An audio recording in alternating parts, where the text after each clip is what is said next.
સૃષ્ટિમાં ત્રણ વસ્તુ મુખ્ય છે. એક ઉત્પત્તિ, પછી સ્થિતિ અને પ્રલય. સાધકની દૃષ્ટિ સંસારની સ્થિતિ તરફ જ રહે છે. તેથી પહેલાં પૂર્વ શ્લોકમાં સ્થિતિની વાત કહીએ. હવે આ ભગવાન આ શ્લોકમાં ઉત્પત્તિ અને પ્રલયની વાત કરે છે. તાત્પર્ય એ છે કે ઉત્પત્તિ, સ્થિતિ અને પ્રલય ત્રણેય સમગ્ર પરમાત્માથી થાય છે. આપણે જોઈએ છે કે પૃથ્વીમાં જમીન ઉપર ઘાસ ઉગે. એ ઘાસ ઉગે છે, પછી એ સુકાઈ જાય. એ સુકાઈ જાય, પૃથ્વીમાં જ સુકાઈ જાય છે અને પૃથ્વીમાં જ એ મળી જાય છે. એવી રીતે આપણે જોઈએ છે તરંગો અને મોજાઓ મહાસાગરમાં ઉત્પન્ન થાય. મહાસાગરમાં આપણે જોઈએ ભરતી ને ઓટ આવે ત્યારે મોજાઓ આવે ને ચાય. પણ આ મોજાઓ તો મહાસાગરમાંથી ઉત્પન્ન થાય છે, પણ એ ધીરે રહીને મહાસાગરમાં જ અદૃશ્ય થઈ જાય છે કે મહાસાગરમાં સમાઈ જાય છે. જે રીતે સ્વપ્નો પણ મનમાં ઉત્પન્ન થાય. રાત્રે સ્વપ્ન આવે, મનમાં આવે. વ્યક્તિ સવારે જાગે એટલે એ સ્વપ્નો મનમાં જ નાશ પામી જાય છે, આપણને એ જોવા મળતા નથી. એટલે આપણે જોઈએ છે કે વાયુ હોય કે પવન હોય, પવન આમ મંદ મંદ વહેતો હોય, આપણને સારો લાગતો હોય. પવન વહેતો હોય તો આપણને ઘણીવાર સારો લાગતો હોય. પવન ઘણી વખત જોશથી આવે, વધારે સ્પીડથી આવે. ઘણી વખત એ વાવાઝોડાનું સ્વરૂપ લે, ઘણી વખત ચક્રવાતનું સ્વરૂપ લે. એ પવન પણ જુદા જુદા સ્વરૂપો લે, પણ છેલ્લે એ પવનમાં સમાઈ જાય છે. એ પવનના સ્વરૂપો હોય છે, પણ એ છેલ્લે પવનના સ્વરૂપમાં જે છે, ભલે વાવાઝોડું હોય, ચક્રવાત હોય કે ભારે ઝડપી પવન હોય, એ પવનમાં સમાઈ જાય છે. એટલે એવી રીતે પ્રકૃતિથી ઉત્પન્ન થયેલા માણસો પણ થયેલા પ્રાણીઓ પ્રલય સમયે ફરી પાછા પ્રકૃતિમાં વિલીન થઈ જાય છે કે નાશ પામે છે કે લય પામે છે. પ્રલય એટલે લયનો સમય છે, મહાઉત્પત્તિને સર્જનનો સમય કહે છે. આ શ્લોકમાં ભગવાન આ જ વાત કહી રહ્યા છે. ભગવદ્ ગીતાનો અધ્યાય 9, શ્લોક 7. સર્વભૂતાની કૌંતેય પ્રકૃતિયાન્તિ મામિકામ કલ્પક્ષ્યે પુનસ્તાની કલ્પાદૌ વિસૃજામિ અહમ. જો ગુજરાતીમાં આ શ્લોકને કહીએ તો, હે કુંતી પુત્ર, કલ્પના અંતે સમગ્ર ભૌતિક સર્જન મારી અંદર પ્રવેશે છે અને અન્ય કલ્પના આરંભમાં હું તેમને મારી શક્તિથી પુનઃ ઉત્પન્ન કરું છું. બીજા શબ્દોમાં કહીએ તો, હે કુંતી નંદન, કલ્પોનો ક્ષય થતાં મહાપ્રલયના સમયે બધા પ્રાણીઓ મારી પ્રકૃતિને પામે છે અને કલ્પોના આરંભે એટલે કે મહાસર્ગના સમયે એમને હું ફરીથી સર્જું છું. ટૂંકમાં આ શ્લોકમાં બે વસ્તુની વાત કરવામાં આવી છે: કલ્પના અંત અને આરંભ. સૃષ્ટિની ઉત્પત્તિ અને સૃષ્ટિનું સર્જન ને વિસર્જનની વાત કરવામાં આવી છે. જિંદગીમાં કોઈ પણ વસ્તુમાં બે વસ્તુ હોય, દ્વંદ્વ હોય. દ્વંદ્વ હોય જ એટલે દરેક વસ્તુની બે વાત હોય. અહીં જુદા જુદા શબ્દો વાપરવામાં છે. કલ્પક્ષ્ય છે, સર્વભૂતાની છે, પ્રકૃતિ છે. આ બધા શબ્દોના અર્થ આપણે સમજવા જોઈએ.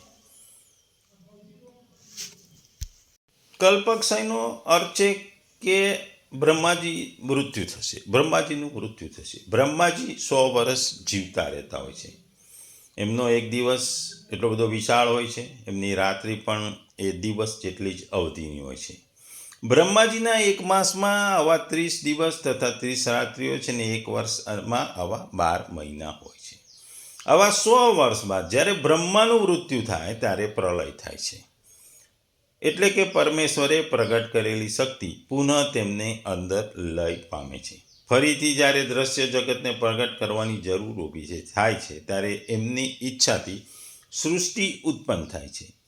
એટલે આ શ્લોકમાં ભગવાન આપણને કલ્પોના અંતે બધા ભૂતો મારી મૂળ પ્રકૃતિને પામે છે, એટલે કે પ્રકૃતિમાં લય પામે છે અને કલ્પોના આરંભે એમને હું ફરી સર્જન કરું છું. આ શ્લોકમાં ભગવાન પ્રલયની વાત કરે છે અને પ્રલય બાદ ફરીથી ઉત્પત્તિની વાત કરે છે. એ વસ્તુ પ્રલયની વાત આ શ્લોકમાં કરવામાં આવી છે. કલ્પક્ષયની જે આપણે વાત કરી એમાં જોઈએ તો આપણે જોયું છે કે 4 યુગ છે. કલયુગ એના 4,32,000 વર્ષ, દ્વાપર યુગ 8,64,000 વર્ષ, ત્રેતાયુગ 12,96,000 વર્ષ અને સતયુગના 17,28,000 વર્ષ. એટલે કલ્પક્ષયમાં જો ગણીએ તો એક કલ્પ બરાબર બ્રહ્માનો એક દિન અને એક કલ્પ બરાબર બ્રહ્માની એક રાત થાય. એટલે જે 4 યુગ છે એનો જે વર્ષો છે 43,20,000 ગુણ્યા 1000 એટલે એક મહાકલ્પ થાય. એક મહાકલ્પ એટલે કે એક કલ્પ દિવસ અને એક કલ્પ એક રાત બ્રહ્માની એટલે મહાકલ્પ થાય. એટલે મહાકલ્પમાં 43,20,000 ગુણ્યા 1000 એટલે કે બ્રહ્માનો એક મહાકલ્પ થાય. આ મહાકલ્પને 360 દિવસોથી ગુણો તો 3,11,040 બિલિયન વર્ષ થાય અથવા 311.04 ટ્રિલિયન વર્ષ થાય. એટલે બ્રહ્માના એક વર્ષમાં આટલા વર્ષ હોય. આવા 100 વર્ષ બ્રહ્માના થાય પછી એ મહાપ્રલય આવે અને તમામ વસ્તુઓનો નાશ થાય. ટૂંકમાં ભગવાન આ શ્લોકમાં બીજો એક શબ્દ વાપરે છે, કલ્પાદી. કલ્પાદી શબ્દ એનો કહેવાનો મત છે કે કલ્પનો અંત થયા પછી, અર્થાત બ્રહ્માના 100 વર્ષો જેટલો સમય પૂરો થયા પછી ફરીથી જીવોએ તેમના કર્મફળ ભોગવવાના માટે જે સમય જગતનો વિસ્તાર કરવાની ભગવાનની ઈચ્છા થાય છે તે કાળનો વાચક કલ્પાદી શબ્દ છે. અને મહાસર્ગનો આદિકાળ પણ કહે છે. તે સમયે ભગવાન પોતાના સંકલ્પ વડે હિરણ્યગર્ભ બ્રહ્માને તેમના લોક સહિત ઉત્પન્ન કરે છે. બ્રહ્મા બધા જ ભૂતોને ઉત્પત્તિ કરે છે અને આ જ પ્રક્રિયાને ભૂતોની રચના કહેવામાં આવે છે. ટૂંકમાં અહીં ભગવાન કહે છે કે કલ્પોના અંતે બધા ભૂતો મારી મૂળ પ્રકૃતિને પામે છે, એટલે પ્રકૃતિમાં લય પામે છે અને કલ્પોના આરંભે એમને હું ફરીથી સર્જું છું. અહીં ભગવાને સર્વભૂતાની પદ પણ વાપર્યું છે, જે શરીર, ઇન્દ્રિયો, મન, બુદ્ધિ, સમસ્ત ભોગ વસ્તુ અને તેઓના વાસસ્થાનો આ બધાની સાથે ચરાચર પ્રાણીઓનું વાચક એ સર્વભૂતાની છે. અહીં પ્રકૃતિમ અને મામિકામ શબ્દ પણ વાપરવામાં આવ્યો છે.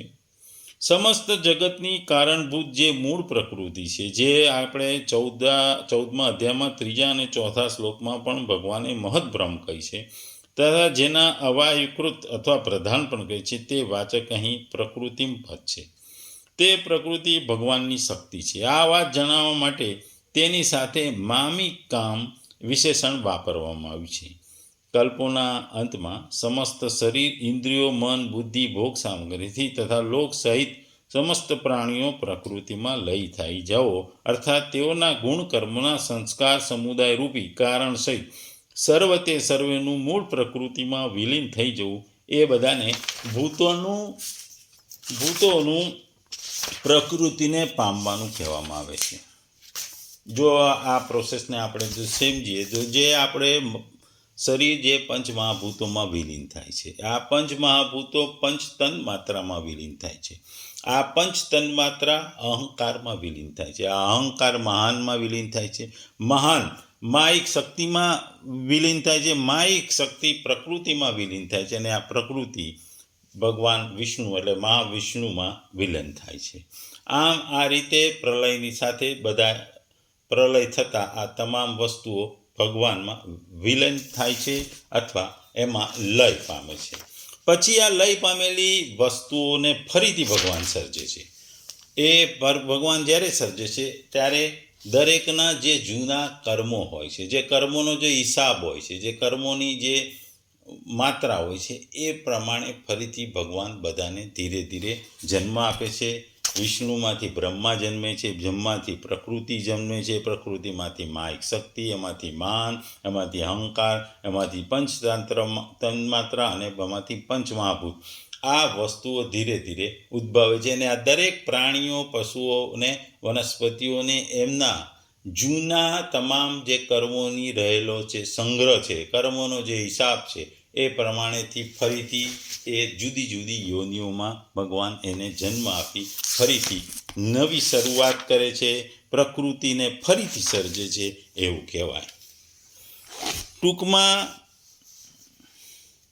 ભગવાન આ શ્લોકમાં ખાસ કરીને જે 7મા અધ્યાયના 6ઠ્ઠા શ્લોકમાં ભગવાને સમસ્ત જગતનો પ્રલય સ્વયં પોતે જ બતાવે છે. અહીં ભગવાન એમ કહે છે કે સર્વે પ્રકૃતિમાં લીન થાય છે. એટલે આ બંને વસ્તુઓ તો આમ તો સરખી જ છે. વસ્તુઓ બંને સ્થળે એક જ વાત કીધી છે. અગાઉ જણાવવામાં આવ્યું હતું કે પ્રકૃતિ ભગવાનની શક્તિ છે ને શક્તિ ક્યારેક શક્તિમાનથી અલગ હોતી નથી. તેથી પ્રકૃતિમાં લીન થવું એ જ ભગવાનમાં લીન થવું ગણાય. તેથી અહીં પ્રકૃતિમાં લીન થવાનું જણાવ્યું છે અને પ્રકૃતિ ભગવાનની છે તથા ભગવાનમાં સ્થિત છે. તેથી ભગવાન જ સમસ્ત જગત પ્રલયનું સ્થાન છે. આ બંને વસ્તુ જે 7મા અધ્યાયના 6ઠ્ઠા શ્લોકમાં જે કીધી હતી એ જ વાત અહીં જુદા સ્વરૂપે કીધી છે. ભગવાને 8મા અધ્યાયના 18મા અને 19મા શ્લોકમાં જે અવ્યક્તથી બધા ભૂતોની ઉત્પત્તિ બતાવી હતી અને જેનામાં સર્વેનો લય થવાનું બતાવ્યું હતું તે અવ્યક્તમાં અને પ્રકૃતિમાં શું તફાવત છે? કારણ કે ત્યાંના લયમાં અને અહીંના લયમાં પણ શું ફેર છે? તો ત્યાં અવ્યક્ત શબ્દ પ્રકૃતિના નિરાકાર સૂક્ષ્મ સ્વરૂપનો વાચક હતો. મૂળ પ્રકૃતિનો વાચક નથી. તેનામાં સમસ્ત ભૂતો પોતાના સૂક્ષ્મ શરીર સહિત લીન થાય છે, જ્યારે આનામાં કારણ શરીર સહિત લીન થાય છે. તેનામાં બ્રહ્મા લીન થતા નથી, તેઓ સૂવે છે અને આનામાં સ્વયં બ્રહ્મા પણ લીન થઈ જાય છે. આ રીતે ત્યાંના પ્રલયમાં અને અહીંના મહાપ્રલયમાં મોટો તફાવત છે. એટલે નાના પ્રલયો એ રાત એ નાનું પ્રલય છે, જ્યારે 100 વર્ષ બ્રહ્માના પતે ત્યારે એ મહાપ્રલય થાય છે એવું આ શ્લોકમાં કહેવાનો મતલબ છે. અહીં પ્રલય અને ફરીથી સર્જવાની વાત છે. ફરીથી સર્જન કરે છે. જિંદગીમાં પણ આપણે જોઈએ છીએ કે દ્વંદ્વ હોય છે. દરેક વસ્તુની બે બાજુ તો મિનિમમ હોય છે. આ દ્વંદ્વો આપણને સમાજને હંમેશા બે દ્વંદ્વ વચ્ચે હંમેશા સમાજ ટકરાતો હોય છે. આપણે જોતા હોય છે કે ઘણાને એવું હોય છે કે જીવન સારું છે, જીવન સારું છે પણ મૃત્યુ ખરાબ છે. પણ આ બંને એક ભાગ છે, પ્રકૃતિના એ ભાગ છે. કારણ કે જે જીવે છે એનું મૃત્યુ નિશ્ચિત છે. જીવન તમારું લખેલું હોય એટલું જ તમે જીવો, પણ મૃત્યુ પણ નિશ્ચિત છે. મૃત્યુ પણ ગમે ત્યારે આવે છે. એટલે એક વસ્તુ સારી છે, એક વસ્તુ ખરાબ છે, પણ એ બંને એ પ્રકૃતિનો ભાગ છે, પ્રકૃતિને સંલગ્ન છે. અહીં એ જ વસ્તુ ભગવાન સમજાવી રહ્યા છે કે દરેક વસ્તુમાં દ્વંદ્વ હોય છે. બે વસ્તુ હોય. આપણે જોઈએ દિવસ અને અંધકાર. આપણને જીવનમાં જોઈએ કે દિવસ હોય તો આપણને ગમે છે અને આ અંધકાર હોય તો આપણને ખરાબ લાગે છે. એટલે વિશ્વને સારા અને ખરાબ વસ્તુઓમાં વિભાજિત કરી દીધું છે. પણ ખરી રીતે જોઈએ તે વિભાજિત નથી, કારણ કે એ પ્રકૃતિનો ભાગ છે. વસ્તુ સારી હોવી ખરાબ હોવી એ પ્રકૃતિનો ભાગ છે અને એના વગર કશું શક્ય નથી. આપણે જોઈએ છીએ કે પ્રકાશ હોય અને રાત્રે અંધકાર હોય. ઘણાને પ્રકાશ ગમે છે, અંધકાર ગમતો નથી. પણ જીવનમાં પ્રકૃતિમાં દિવસ અને અંધકાર બંનેની જરૂર છે. પ્રકૃતિનો ભાગ છે. એક વસ્તુ ભલે સારી હોય પણ એક વસ્તુ ખરાબ હોય. ઘણાને અંધકાર સારો લાગતો હોય તો ઘણાને પ્રકાશ સારો લાગતો હોય. એટલે કઈ સારું છે કઈ ખરાબ છે, પરંતુ આ બધી જ વસ્તુઓ સર્જનાત્મક પ્રક્રિયાની સાથે છે, પ્રકૃતિની સાથે છે અને બધું સરળ છે. આમ જોવા જઈએ તો કોઈ સારું કોઈ ખરાબ નથી, એ પ્રકૃતિનો ભાગ છે. કારણ કે દિવસ સારો નથી, અંધકાર સરળ છે, પ્રકાશ સરળ છે. આ બે વસ્તુ અલગ અલગ અને વિરુદ્ધ નથી, પરંતુ એક વસ્તુને ભાગ છે, લય છે. અંધકાર અને પ્રકાશ બંને એક જ વાસ્તવિકતાના તરંગો છે. એટલે એક બાજુ અંધકાર છે તો પછી અંધકાર પછી પ્રકાશ આવે ને પ્રકાશ પછી અંધકાર આવે. એટલે આ દ્વંદ્વ જે છે બે વસ્તુઓ હંમેશા દરેક જગ્યાએ હોય છે. અહીં ભગવાન કહે છે કે જે તમામ પ્રાણીઓ છે મારા જ અંશ છે અને મારામાં જ રહે છે અને મારામાં સ્થિત છે, પરંતુ તેઓ પ્રકૃતિના કાર્ય શરીર વગેરે સાથે તાદાત્મ્ય કરીને જે પણ કંઈ કર્મ કરે છે અને તે કર્મો તથા એના કર્મોને લીધે મળતા ફળો એમની સાથે એ જોડાતા જાય છે, જેનાથી તેઓ વારંવાર એ જન્મતા રહે છે, જન્મ લેવો પડે છે, વારંવાર લેવો પડે છે. જ્યારે મહાપ્રલય આવે છે, જ્યારે બ્રહ્માજીનું 100 વર્ષ પૂરું થાય છે ત્યારે તે લીન થઈ જાય છે.